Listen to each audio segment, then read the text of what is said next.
Si David, isang hari na pinili ng Diyos, ay nagkasala nang siya'y magpadala sa tukso.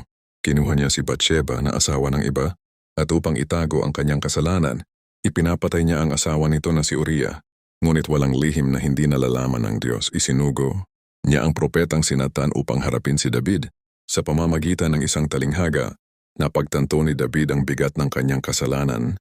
Sa halip na itanggi, nagpakumbaba si David at umamin sa kanyang pagkakasala.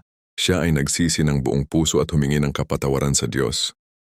Awit 1:3 sapagkat kinikilala ko ang aking mga pagsalangsang, at ang aking kasalanan ay laging nasa harap ko.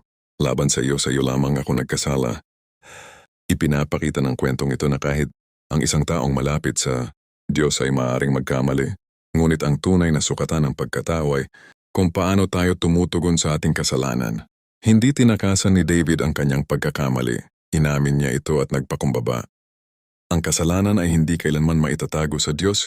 Ang tunay na pagsisisi ay nagsisimula sa pag-amin. May kapatawaran ang Diyos sa pusong nagsisisi. Mas mahalaga ang pusong mapagpakumbaba kaysa sa pagiging perpekto.